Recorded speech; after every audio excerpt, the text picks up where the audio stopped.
Have you ever felt like your day is a pile of broken pieces that never quite fit together into anything real? You work, you rest, you work again, and at the end you have nothing to show but a hollow exhaustion. You tell yourself you're too busy to build a dream, that your schedule is too chaotic for real work. But what if the very gaps in your day, the hours you waste in fatigue, are actually the keys to your freedom? This is the story of Maya, who stopped drowning in the in-between hours and started using them to build a life. Maya was 32, living in a cramped apartment, working as a server in a high-paced downtown bistro every single day. Her schedule was a split shift, 10:30 to 2:30 for the lunch rush, then off until 5:30 for dinner. Those 3 hours in between 2:30 to 5:30 were Maya's personal purgatory. Too tired to work, too short to rest, she would sit on a park bench, scrolling her phone, eating a cold sandwich, waiting for her own life to resume.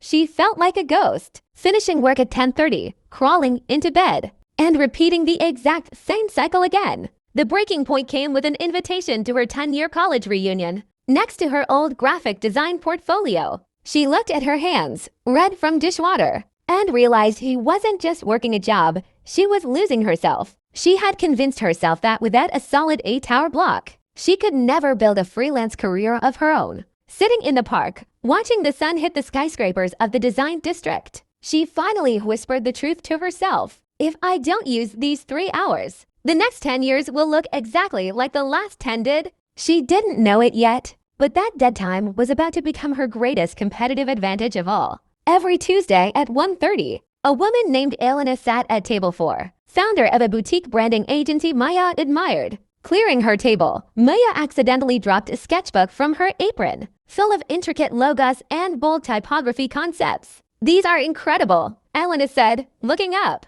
"Why are you serving pasta instead of designing brands for people?" "I work a split shift," Maya replied. "By the time I have a break, I'm too exhausted to think at all." Elena looked her dead in the eye and asked what she actually did between 2:30 and 5:30 every day. "Nothing," Maya admitted. "I sit in a park. It's only 3 hours, not enough time for real creative flow." "That's where you're wrong," Elena said. "Most designers waste 6 of their 8 hours on meetings and distractions daily. 3 hours of focused, uninterrupted time can outwork a full-time professional. If you stop treating it like a waiting room." Elena sketched a plan on a napkin. "Decompress until 2:45. Then a deep work sprint until 4:45, no phone. From 4:45 to 5:15, handle the business side, emails, and leads. Then walk back into the restaurant at 5:30. "It sounds so short," Maya whispered. "It's not about the length," Elena replied. "It's about the intensity of the focus." "You've been treating those 3 hours like a waiting room," Elena said. "Start treating them like your future company's boardroom." "I want one new branding concept from you every week for 90 days, Elena said. 12 solid projects, no missed days. "If you show me 12, I'll give you your first real client," Elena said. "Miss one day and the deal is off." Maya took the napkin, fingers trembling, and for the first time the 3-hour gap felt like a countdown instead. The first week was a disaster. Her brain felt filled with wet cement after a brutal, double-booked lunch rush. She stared at a blank digital canvas for 45 minutes, a nagging voice telling her she was just a tired waitress. By week 2, learning new software felt like a foreign language, and she felt fraudulent, hiding in a library cubicle. She realized the sprint wasn't about creativity at all. It was about endurance, forcing a tired mind to execute anyway. The turning point came on day 22, exhausted and seconds from quitting, staring at a logo that looked cheap. She looked at Elena's napkin and remembered she wasn't just fighting for a career, but for the girl in that old portfolio. She drank a liter of cold water, set a 25-minute timer, and told herself she just had to stay in the chair. She didn't finish the logo that day, but for the first time, she didn't check her phone once during the sprint. Walking back into the bistro that evening, her legs still ached, but her mind finally felt sharp and clear. She wasn't just a server waiting for the clock anymore. She was a designer who happened to be serving tables. By month 3, the library cubicle had become her sanctuary. The deep work sprint no longer a struggle but a ritual. She completed all 12 branding concepts Elena had challenged her to create. Full professional grade case studies, not just sketches. Her speed had tripled because she only had 2 hours, and she had learned to trust her first instinct and execute.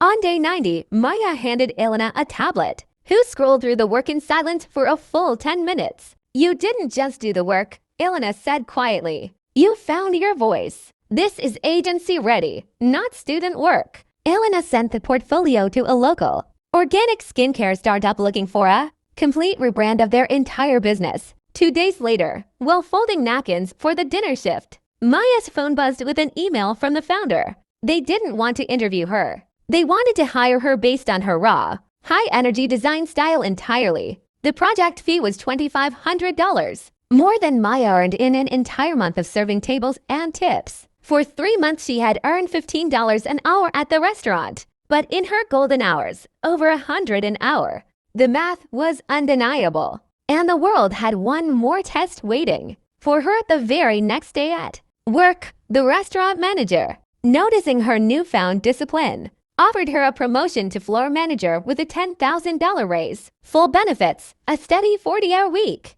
No more split shift, the safe path her parents would be proud of. It was a comfort trap. The steady schedule would eat her golden hours, filling her days with spreadsheets and staff conflicts. She looked at the manager, then at the library across the street where she had spent the hardest 90 days. She realized she didn't want a better version of her old life. She wanted a completely different one instead. She turned down the promotion, walked into the library, and started the skincare rebrand that very same afternoon. She wasn't a waitress with a hobby anymore. She was a business owner who happened to hold a bridge job. 6 months to the day after meeting Elena, Maya stood in the restaurant holding an envelope instead of a tray. She handed her resignation to the same manager who had offered her the promotion, leaving for no other restaurant at all. Her 3-hour career had officially outgrown her 40-hour job, and in those months she had designed a new version of herself. By month 5, she was earning $5,000 monthly from 3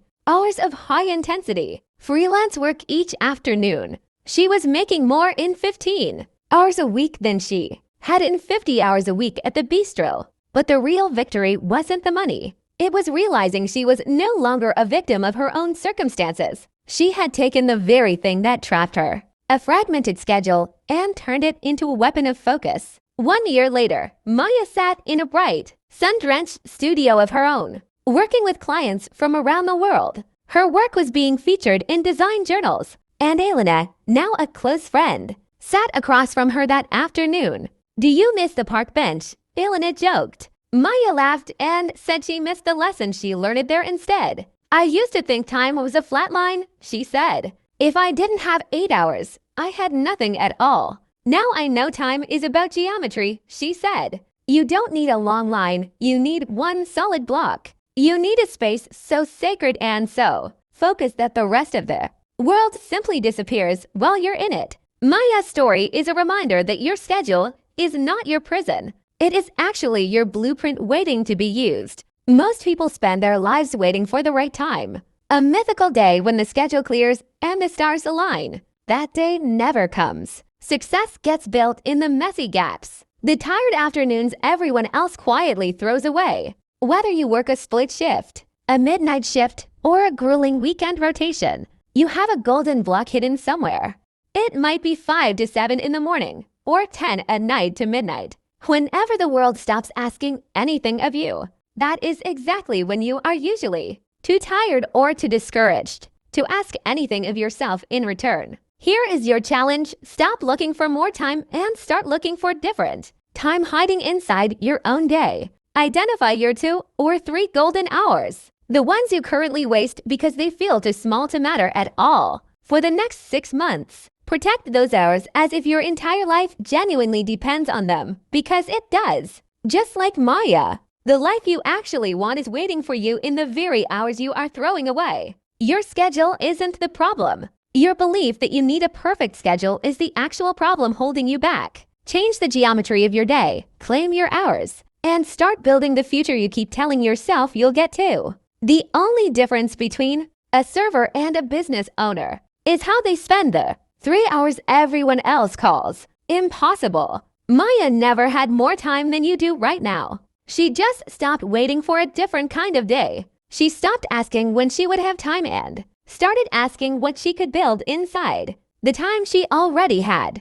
Every golden hour you throw away today is a version of your future quietly walking out the door without you. You do not need to quit your job tomorrow. You need to protect 90 days of focused and glamorous effort first. Pick your hours, pick your craft, and give it the same intensity Maya gave a napkin full of scribbled instructions. The fog will hit you in week 1. The wall will hit you in week 2. Stay in the chair anyway. Day 22 comes for everyone who tries this. The day it would be easiest to simply close a laptop and quit. That is not the sign to stop. That is the sign the sprint is finally starting to actually work on you. Somewhere in your week, 3 hours are sitting there right now, waiting to be claimed instead of scrolled through. They will not announce themselves. They will not feel special. They will feel exactly like every other tired afternoon has. The only thing separating you from your own version of Maya Studio is whether you sit down inside those hours. Not tomorrow, not once things calm down, but this week, starting with the very next gap in your schedule. Tell me in the comments what your golden hours are, the ones you have been quietly wasting for far too long, and tell me what you would build if you finally gave those hours the same respect you give your job. Your bridge job is not your identity. It is only the bridge, and the other side is closer than it looks.